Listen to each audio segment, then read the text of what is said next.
So how's it going? I'm going to tie a wee fly here. I was very kindly sent some materials by Ryan Houston, and one of them was a teal blue dyed grey partridge or English partridge, and I like it for a blue faced Zulu, and I just like the particular look of the fly, and maybe it makes no difference, but since they sent me the film, I'm going to tie the fly. The hook and the vise is a Kamazan B175 size 10. The thread is red 70 denier UTC. So take your thread down, a few wraps on.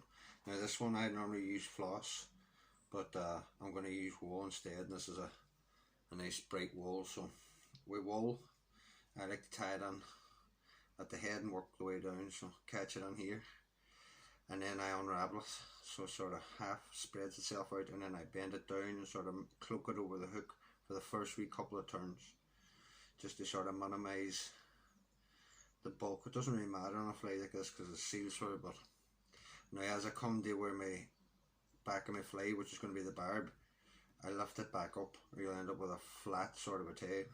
The tail is pointing down, so I lift it up, and as I'm winding, I take the wool left and I take it right. This sort of reconstitutes it back into a rope. Now I like my body's about the length of the, or my tail's about the length of the body, so cut them up and then use Velcro, use whatever you like. Just try and get those fibres to separate out past one another. Once that goes in the wire, that'll be the business. So a fluorescent or really bright red wool, or Glow Bright number 3, or the duller stuff number 4 would also do fine, but as I say, this is the way I like to do this one. So I'm going to tidy up now and go all the way to the top here. I'm going to put on an oval silver rub. See, try to pretty sharp little teeth, so I prefer an oval or a silver wire myself. Just lasts a little bit longer in the flat tinsel. This is not an exact Zulu or exactly, it's just the version I like, and it works well for me. So get your silver wire. I catch all my ribs in on the far side of the hook and come down. Now I hold the two of them together and come back right to the barb. Now let the thread hang. Should be sitting at the bar. That's nice. Now you need to get some black dubbing, whichever kind of dubbing you want. I'm trying out some new stuff here, a softer kind of not alpaca, I don't know what it actually is. This is a soft black dubbing, and I want to see what it's like. But seals fur is what I usually use, and I'm just going to try this stuff out to see what it looks like on the fly. And but I would traditionally or normally use seals fur, but I just want to try this stuff out to see what it's like. It dubs on a little too easy, and so far it squashes a little bit. See,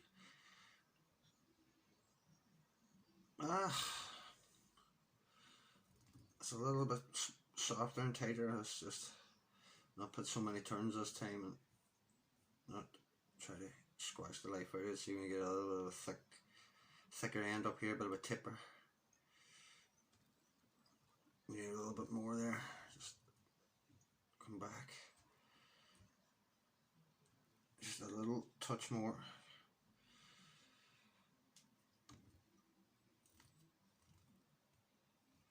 That's what I guess. Nice sort of a tipper. There we go. That's fine. Now the next hackle, it's got some longer fibres on it. I don't know. Jury's out. We'll see. The next hackle is a black cock genetic, whatever you like. I just have a nice wee genetic neck here that I like, so I'm going to use it. But you could use any kind of hackle you want, just as long as the fibres are the right length. Doesn't matter, black or natural. This one just happens to be a natural black. So take all the fluff away from the bottom, tie it on at the base. I tie all my palmers on at the base. Now I'm going to continue all the way up to the eye at this stage now, and when I get to the back of the eye, pull anything back and make all these nice smooth touching turns. If there's any gaps in there, the stem of the head hackle that comes on will want to roll into those gaps and start rocking back and forth and just give you trouble when you're putting on your hackle. So now you just palmer the body. I'm going to try and use hackle pliers, but if it slips and nips out, I'm going back to my hands. I generally prefer using my hands, but just so you can see what I'm doing here. This one here, I'm going to go 3 complete turns at the head because there's no collar hackle, it's just the partridge front hackle, and then I'm going to start travelling down the body. Trying to keep the shirt. Ah, yeah, a little happens. So just go back. Do 3 at the front. 2, 3, and then just start working your way down the body.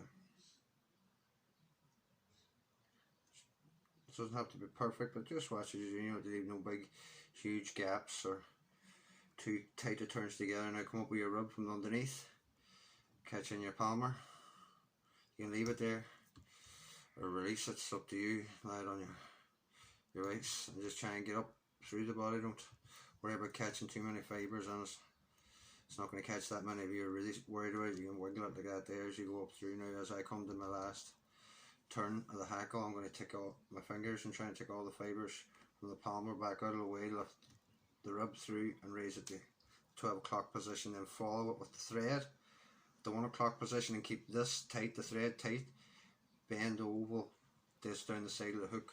I think this gives a flatter, more level base to tie on your head hackle. The level and smoother this is from here on out now, and the more careful you are, the easier time you'll have winding on your next hackle. And I love the hackle itself, but I don't like winding for whatever reason. Me and grey partridge don't get on.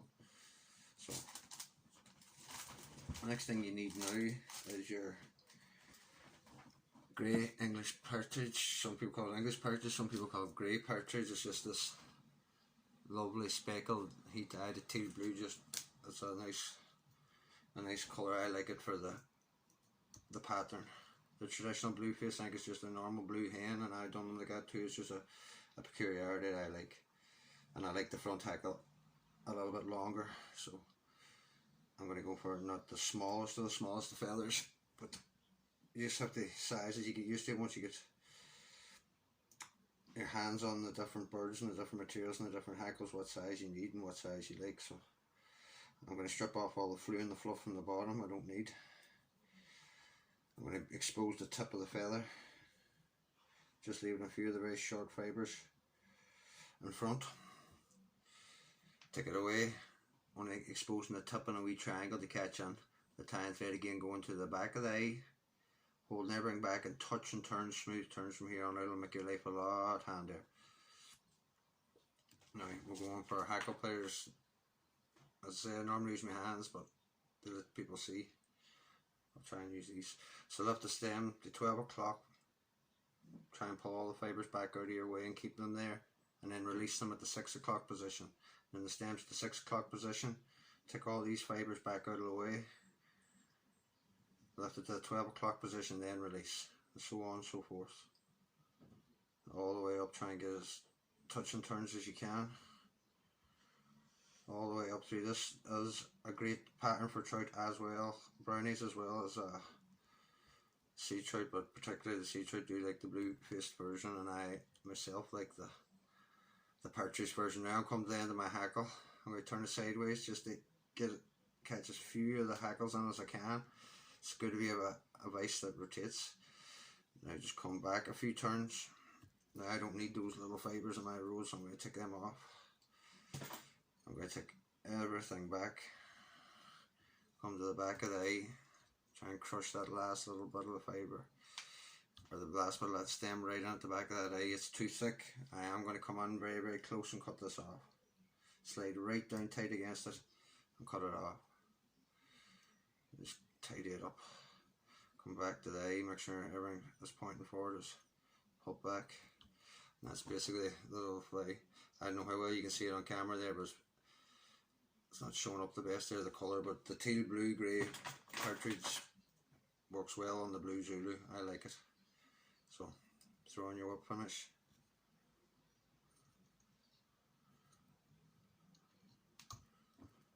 And keep it going anyway. It's got sea trout on their local lakes, locks, and it is a great wee pattern. As I say, that's very successful for me. So hope you enjoyed that one, and I'll see you next time.